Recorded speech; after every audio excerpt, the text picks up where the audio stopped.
dia que o regime militar se revelou para mim.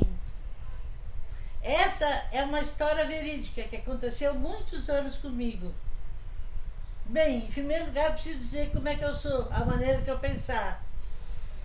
Eu era uma pessoa tremendamente ingênua, que pensava que o mundo era tudo igual, que não havia rico nem pobre, que era fraterno, não havia ganância, não havia o amor ao capital, que tudo era maravilhoso, que nem os primeiros cristãos pensavam. Eles eram fiéis à doutrina de Cristo.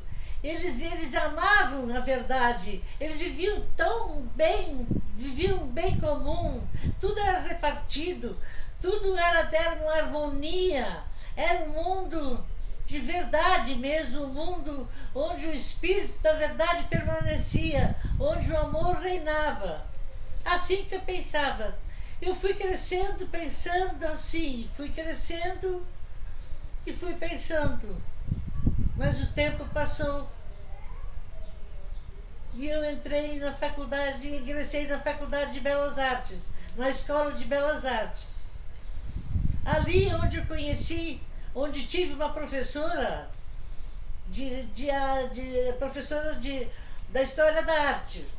Ela era um ser maravilhoso, ela era simples, humana, sensível. Era espetacular, não tem adjetivos para dizer sobre a pessoa dela. Ela era uma pessoa de família tradicional, muito religiosa. Ficamos amigas, as duas se simpatizaram mutuamente, sabe? Foi uma coisa muito, muito forte. Então ela me convidava para ir para a casa dela, onde conheci o marido dela, que era um coronel militar, um coronel do exército. E aí nós conversamos bastante. E aí ela me contava na escola de artes lá para mim que o marido dela se encantava comigo. Dizia que eu era uma pessoa extremamente cristã, extremamente honesta, íntegra, cheia de virtudes, assim, mas se rasgou de elogios para mim. E eu ficava assim, eu também simpatizei com ele. Tinha um rosto sereno, não era uma pessoa agressiva. Era uma pessoa assim, um olhar simples. Bem, terminou-se um tempo, eu saí da Faculdade de Belas Artes, da Escola de Belas Artes. Aí um dia, aí a gente não se viu, porque eu me mudei de lá. Aí um dia eu estava na praia, na beira da praia, era em plena ditadura militar. Estava sentada na praia de Laranjal, sentada tardinha, uma tardinha muito bonita, inclusive, quando surgiu o coronel, meu amigo. Quando ele me viu, me abraçou e disse: que bom eu te ver, quanto tempo eu não te via, que bom como tu estás bem, continuas firme na tua ideia de pensar. Ah, tudo bem, eu disse para ele.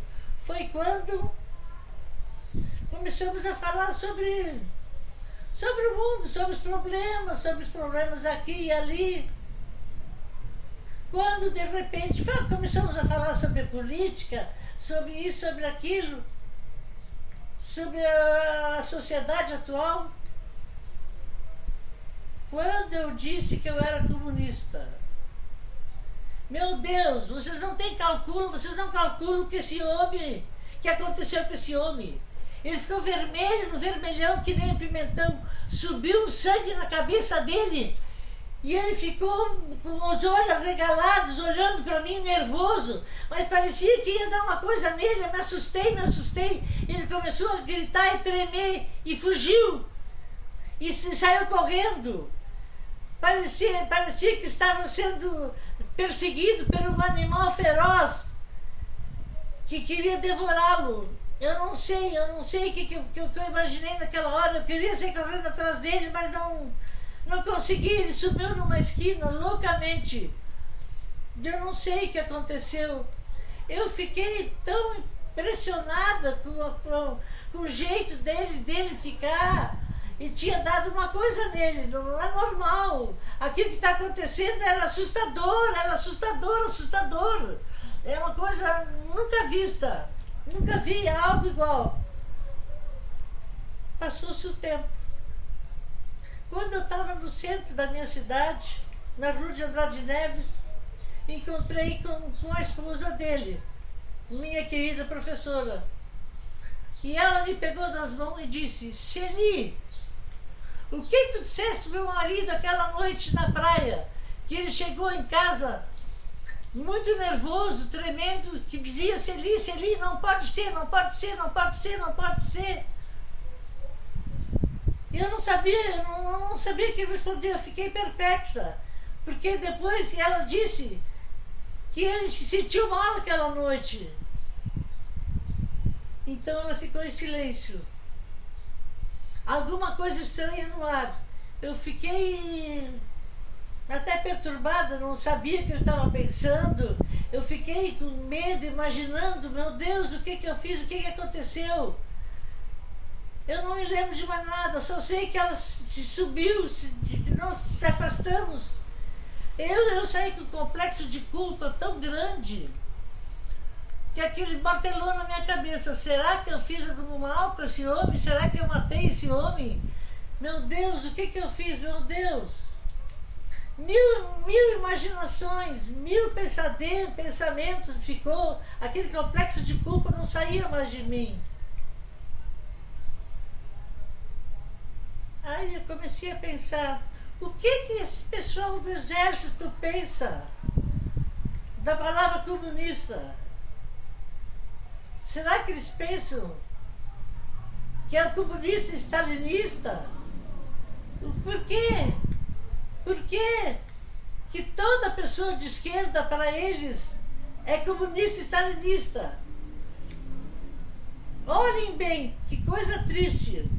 Os poetas, os artistas, os intelectuais foram exilados. A exemplo de Caetano Veloso e Ferreira Goulart, foram exilados. Quantos deles? Essa ditadura militar que fez, meu Deus, o que fez essa ditadura militar? Foi um horror, as mortes, as torturas. O que fizeram para a cabeça dos coitados, dos filhos e dos netos desses torturados, desses coitados, dessa barbárie que aconteceu, meu Deus. Que coisa bem triste. Eu pergunto, meu Deus, o que eles têm na mente? Por que eles agem dessa maneira tão ruivosa? Por que eles agem assim? Aí eu disse que o espírito militar é extremamente preconceituoso, Ele foi adestrado com um padrão extremamente severo. Não é saudável, a educação deles não é. Ela é totalmente fechada, ela não é aberta ao diálogo, nada. Meu Deus. Eu não tenho palavras para dizer o que eu acho dessa mente fechada. Mas eu tenho a dizer uma coisa a vocês todos. Quero dizer que é extremamente urgente e necessário que todos os militares leiam a poesia A Morte do Leiteiro, de Carlos Drummond de Andrade, onde ele retrata todo o temor que o dono de uma propriedade tem. Ele tem medo de qualquer pessoa, ele tem medo que roubem a casa dele. E eles, coitados, eu não sei o que pensam. Todos devem ler essa poesia. Essa poesia mostra a realidade que o capitalismo selvagem faz dessas pessoas. Que o capitalismo selvagem que esse capitalismo selvagem é tão cruel que um pobre de um leiteiro inocente foi morto por engano pensando em ser um ladrão. Isso é muito triste, meu Deus. Eu quero um mundo melhor. Eu quero aquela fraternidade que Cristo plantou aqui na Terra. Eu quero um mundo mais humano, sem essas guerras horrorosas, sem esse horror, sem essa violência. Eu não sei o que dizer. Só sei dizer uma coisa para vocês. Que eu vou dizer? Eu não me lembro, mas sim. Somente quando os muros caírem, uma nova sociedade se levantará. É isso que eu penso. Eu digo a todos vocês que jamais, jamais, jamais esquecerei o dia que o regime militar da extrema-direita se revelou para mim. Muito obrigada.